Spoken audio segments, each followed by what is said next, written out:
Man, first of all, I just want to say I'm hyped about today's show. We got a showman of showmen on today. Ladies and gentlemen of the Hoop Dreams podcast, joining us today, a native of the DC area. He was a standout guard from St. Bonaventure Bunnies, where he hit not one, not two, not three, 101 threes in his senior season, and was the fastest player to hit 100 threes at the school. Guess what? He went on to his senior season and decided, you know what? Since I need to take my level of play to the next level. He went on to a pro career in Canada, Mexico, China, and Iceland before becoming one of the most sought-after shooters in the NBA. You hear me, AG? In the NBA. They look to him to get it done. He's worked with stars such as Anthony Davis, Kevin Durant, Candace Parker, Chi-Town Love. He has a brand deal with Red Bull, and of course, the greatness himself, Michael Jordan, including having his own shooter, Jordan 36 Low. He has appeared in more commercials and movies. He's shot in front of the pyramids in Egypt. And get this, AG, he's getting ready to head to Japan this summer. Not to battle. This just let you know how cold his game is. They had to create something to shoot against this brother. He's going to shoot against a robot. From what I've seen, don't miss. I can't wait to see that one. We'd like to welcome to the show the one, the only. Some call him Mr. Matthews, but we're going to call him the one and only, the lethal shooter. I'm Will Gates, and that's my dog. Arthur A.G. Chris, appreciate you joining here, man. Coming on the show, bro. How you doing? Man, I'm doing good, man. I appreciate you guys. Like I said before, man, it's you guys have inspired many. You guys are like Michael Jordan to me, man. So I appreciate your guys' story because those type of stories need to be told out. I'm surprised they didn't do a 2 or 3, man, because I feel like what you guys did for the culture and what you're doing for the culture, man, is priceless, man. So to come on here is a dream come true. Well, I tell you this, hold on to that thought, because me and my dog, man, actually, we got a project we're working on called Hoop Legacy. So hold on to that. We may be calling you for an interview on that one too. So hold on for that. But man, before we even get started into everything, we always ask everyone who comes on this show, man, have you seen the movie? And what were your thoughts? Your story kind of relates to mine. You know what I mean? A lot of people don't know, because I don't really put it out there. But, my biological parents, I know how it is being in the 80s, baby. They was, in this situation. So I didn't grow up with them. And, my biological father actually OD'd a few years back. And my biological mom still fighting certain issues. And growing up in D.C. it was extremely hard and gruesome. And I feel like y'all's story is how my story is. You know what I mean? Just trying to make it out of something out of nothing. You know what I mean? And they Right. put us in these situations. And it's no excuse, but like you guys did a good job of showing the truth. And I feel like I said before, a lot of basketball movies now, Yeah. a lot of basketball documentaries don't really show the truth. And I think you guys did a great job of that. That's why every time I watch our story when I'm having those low moments or the moments that I feel like damn, but you know what? Let me go watch this because I remember when things wasn't easy for Will, woo, woo, blah blah blah, and it's just like what I mean. Like I was telling my PR team, like I gotta talk to you guys because you guys are like, I'm not even being funny, man. Y'all like my Michael Jordan, man. The same way how you felt when you first saw Isaiah Thomas. That's how I feel being on this podcast, seeing you guys. Yep. The real hoopers Yep. know that you guys are like the driving force of basketball. Hey, listen. I appreciate that. I appreciate that because man, the reality is, it's funny, Lita. AG and I was just talking about this, man. How because we were kind of like the first to do this, we can get removed from its meaning because we know there's a little of this hoop dream story in every athlete. So we can kind of get removed. So we really appreciate the fact, man, that you put that out there because we didn't know what it was going to become.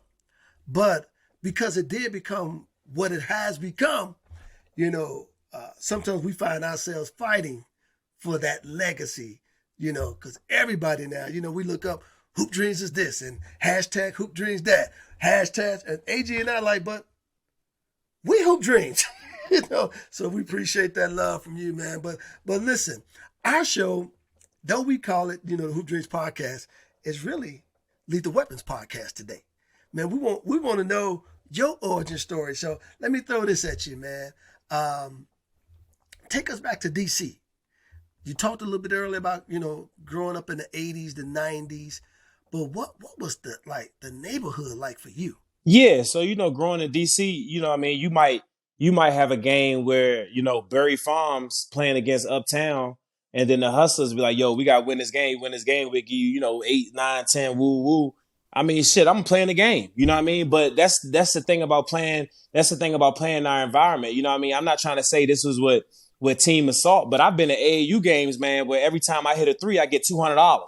So if you tell people like that from DC, if we win this game, we're gonna pay y'all rent, do this type of stuff, we'll go out there and kill somebody. So it's just like, it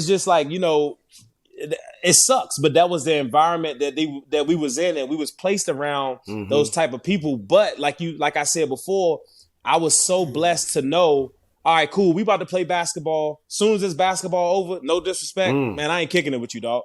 You get what I'm saying? If we in the house or something, cool, but I ain't after this basketball scene. I've been in situations around my way where people came inside the rec and lit that thing. I've been in shootouts where we beat somebody. The fight trickled from, it was in Langdon Park. We was beefing with a different neighborhood. The game finished. The fight trickled outside. They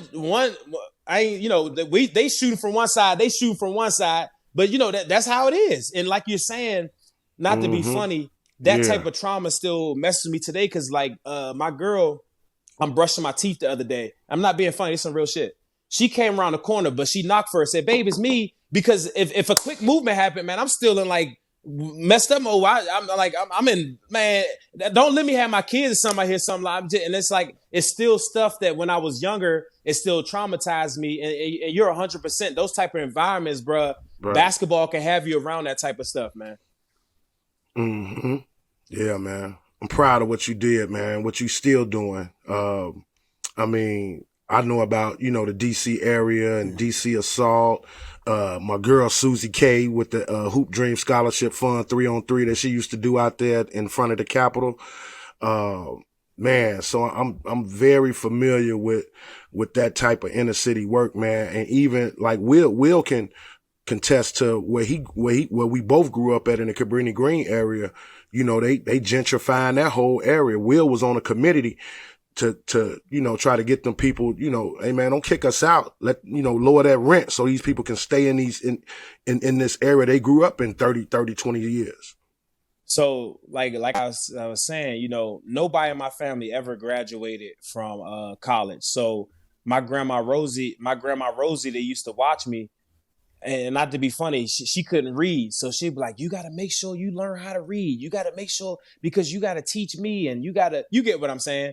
So long story short, that was always my drive. Like, I got to get to college. I got to graduate. I got to be the first. So that was like my I would say you know how it is, man. We young. We just hooping the hoop. I say the 11th grade, that's when I started taking it serious. I was getting college offers even at the 9th grade, bro.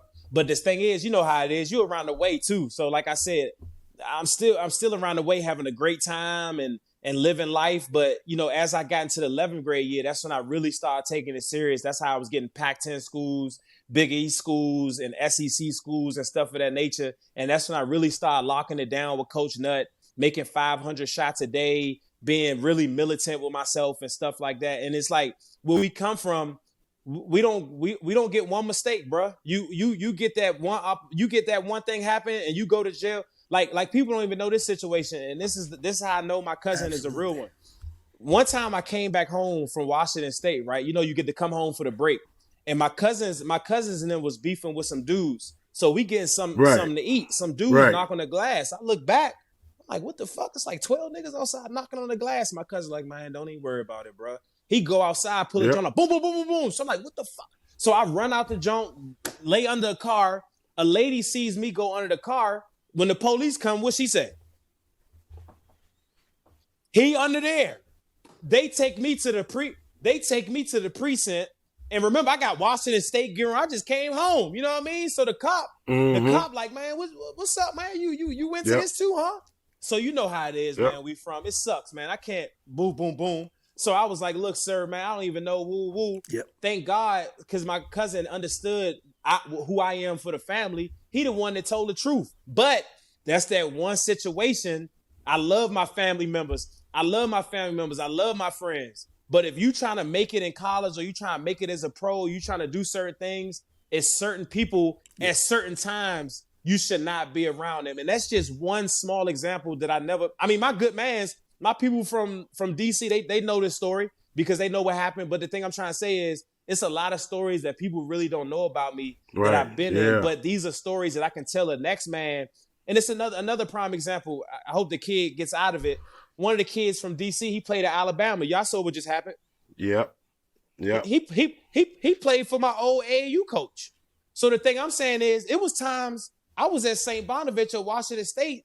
One of my mans to get into a situation, man. Come on, man. I got to come up there for about 2-3 months, man. The feds, man.